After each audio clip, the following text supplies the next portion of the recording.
We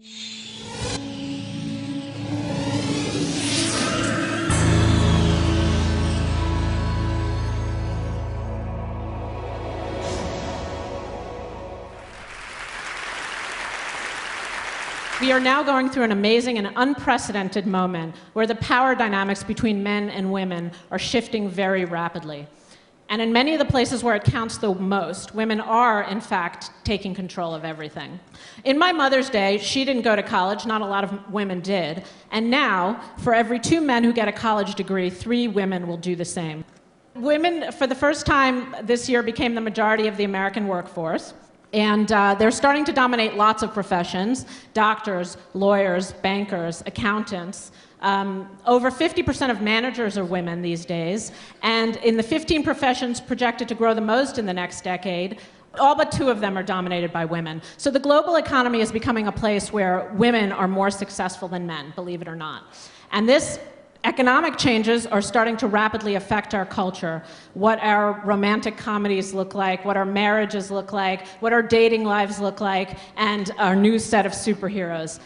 For a long time, this is the image of American manhood that dominated: tough, rugged, in control of his own environment. A few years ago, the Marlboro Man was retired and replaced by this much less impressive specimen, who is a parody of American manhood.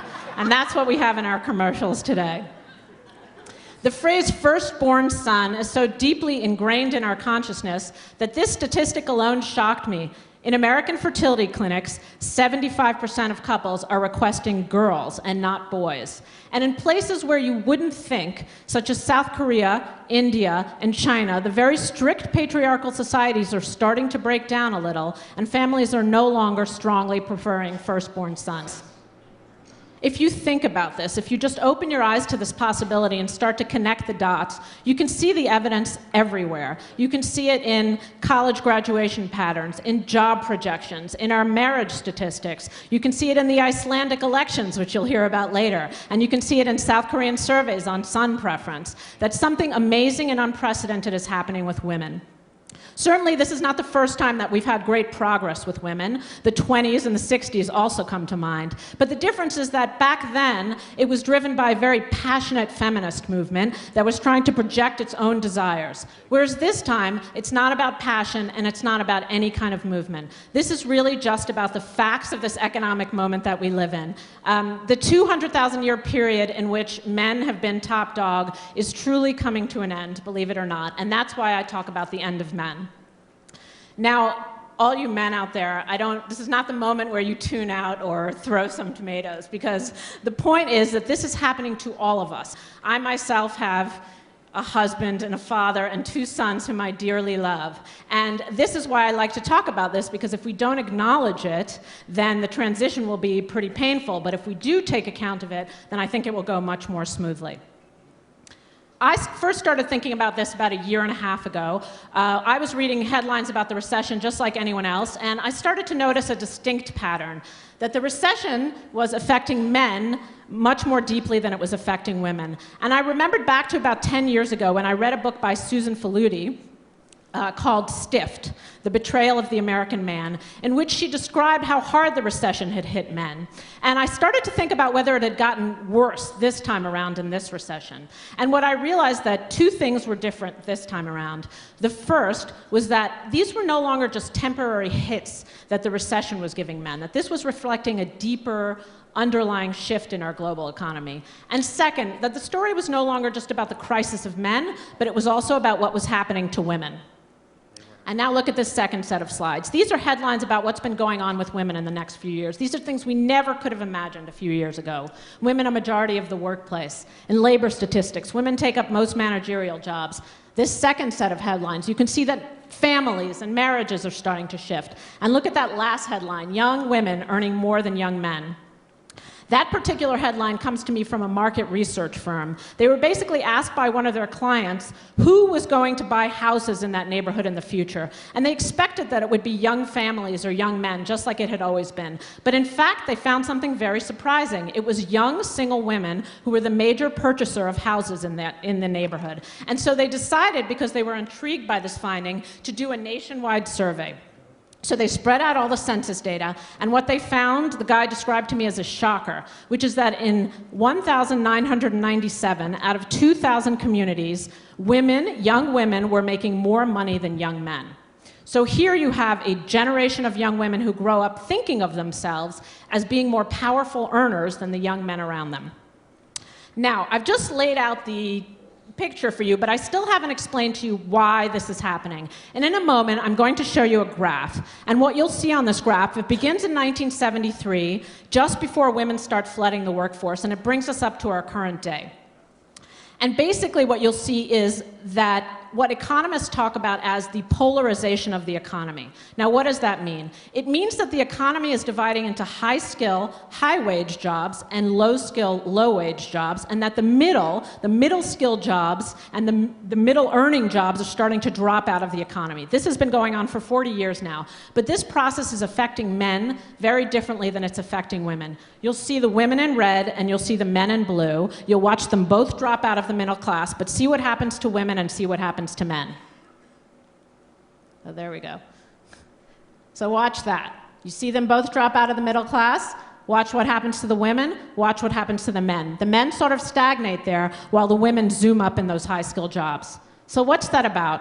You know, it looks like women got some power boost on a video game, or, you know, like they've snuck in some secret serum into their birth control pills that lets them, you know, shoot up high. But of course it's not about that. What it's about is that the economy has changed a lot. We used to have a manufacturing economy, which was about building goods and products. And now we have a service economy and an information and creative economy.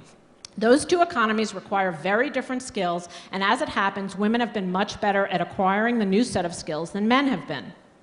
It used to be that you were a guy who went to high school, who didn't have a college degree, but you had a specific set of skills, and, you know, with the help of a union, you could make yourself a pretty good middle-class life. But that really isn't true anymore. This new economy is pretty indifferent to size and strength, which is what's helped men along all these years. What the economy requires now is a whole different set of skills. You basically need intelligence, you need an ability to sit still and focus, to communicate openly, to be able to listen to people, and operate in a workplace that is much more fluid than it used to be. And those are things that women do extremely well, as we're seeing. If you look at management theory these days, it used to be that our ideal leader sounded something like General Patton, right? You would be issuing orders from above, you would be very hierarchical, you would tell everyone below you what to do.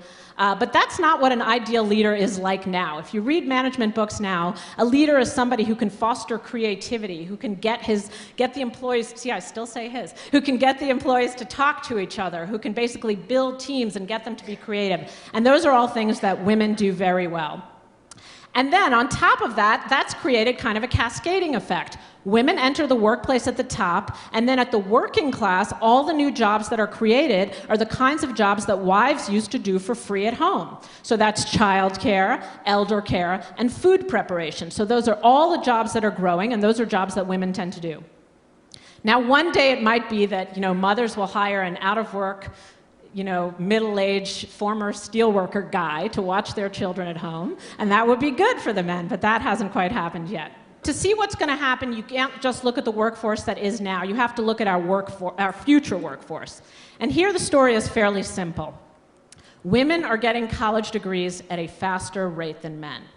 Why? This is a real mystery. I mean, people have asked men, why don't they just go back to college, to community college, say, and retool themselves, learn a new set of skills? Well, it turns out that they're just very uncomfortable doing that. They're used to thinking of themselves as providers, and they can't seem to build the social networks that allow them to get through college. So for some reason, men just don't end up going back to college.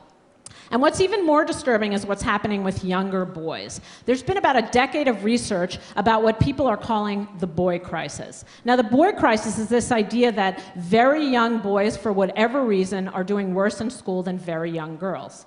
And people have theories about that. Is it because we have an excessively verbal curriculum and little girls are better at that than little boys, or that we require kids to sit still too much, and so boys initially feel like failures? And some people say it's because in 9th grade, boys start dropping out of school. Because I'm writing a book about all this, I'm still looking into it, so I don't have the answer. But in the meantime, I'm going to call on the worldwide education expert, who's my 10-year-old daughter, Noah, to talk to you about why the boys in her class do worse.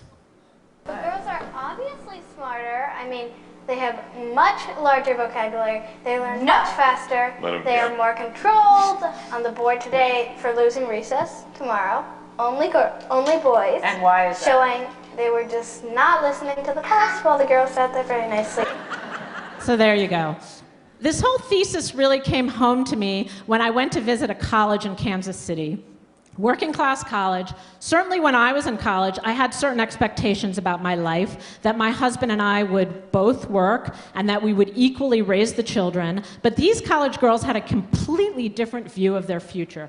Basically, the way they said it to me is that they would be working 18 hours a day, that their husband would maybe have a job, but that mostly he would be home taking care of the kiddies. And this was kind of a shocker to me.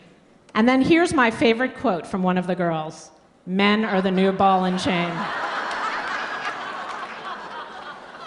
Now you laugh, but that quote has kind of a sting to it, right? And I think the reason it has a sting is because thousands of years of history don't reverse themselves without a lot of pain. And that's why I talk about us all going through this together. The night after I talked to these college girls, I also went to a men's group in Kansas. And these were exactly the kind of victims of the manufacturing economy, which I spoke to you about earlier. They were men who had been contractors, or they had been building houses, and they had lost their jobs after the housing boom. And they were in this group because they were failing to pay their child support. And the instructor was up there in the class explaining to them all the ways in which they had lost their identity in this new age. He was telling them they no longer had any moral authority, that nobody needed them for emotional support anymore, and they were not really the providers. So who were they? And this was very disheartening for them. And what he did was he wrote down on the board $85,000, and he said, that's her salary. And then he wrote down $12,000. That's your salary. So who's the man now? He asked them. Who's the damn man? She's the man now. And that really sent a shudder through the room. And that's part of the reason I like to talk about this, because I think it can be pretty painful and we really have to sort of work through it. And the other reason it's kind of urgent is because it's not just happening in the US, it's happening all over the world. In India, poor women are learning English faster than their male counterparts in order to staff the new call centers that are growing in India. In China, a lot of the opening up of private entrepreneurship is happening because women are starting businesses, small businesses, faster than men. And here's my favorite example, which is in South Korea. Over several decades, South Korea built one of the most patriarchal societies we know about. They basically enshrined the second-class status of women in the civil code. And if women failed to birth male children, they were basically treated like domestic servants. And sometimes family would pray to the spirits to kill off a girl child so they could have a male child. But then over the 70s and 80s, the South Korean government decided they wanted to rapidly industrialize. And so what they did was they started to push women into the workforce. Now, they've been asking a question since 1985, how strongly do you prefer a firstborn son? And now look at the chart. That's from 1985 to 2003. How much do you prefer a firstborn son? So you can see that these economic changes really do have a strong effect on our culture. Now, because we haven't fully processed this information, it's kind of coming back to us in our pop culture in these kind of weird and exaggerated ways, where you can see that the stereotypes are changing. And so we have, on the male side, what one of my colleagues likes to call the omega males popping up, who are the males who are romantically challenged losers who can't find a job. And they come up in lots of different forms. So we have here the perpetual adolescent. We have the charmless misanthrope. Then we have our Bud Light guy, who's the happy couch potato. And then here's a shocker. Even America's most sexiest man alive, the sexiest man alive, gets romantically played these days in a movie.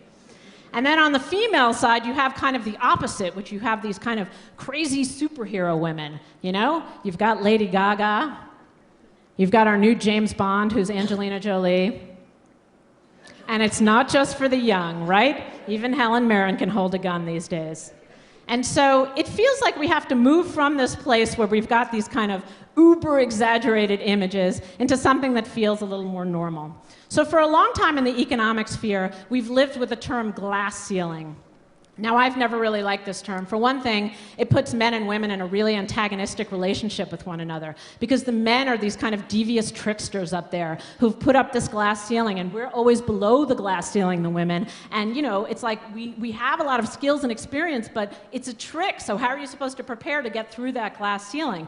And also, shattering the glass ceiling is a terrible phrase. I mean, what crazy person would pop their head through a glass ceiling? So the image that I like to think of instead of glass ceiling is the high bridge.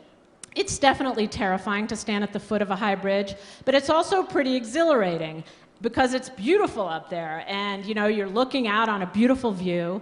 And the great thing is there's no trick like with the glass ceiling. There's no man or woman standing in the middle about to cut the cables. There's no hole in the middle that you're going to fall through. And the great thing is that you can take anyone along with you. You can bring your husband along, you can bring your friends or your colleagues or your babysitter to walk along with you. And husbands can drag their wives across if their wives don't feel ready. But the point about the high bridge is that you have to have the confidence to know that you deserve to be on that bridge, that you have all the skills and experience you need in order to walk across the high bridge, but you just have to make the decision to take the first step and do it. Thanks very much.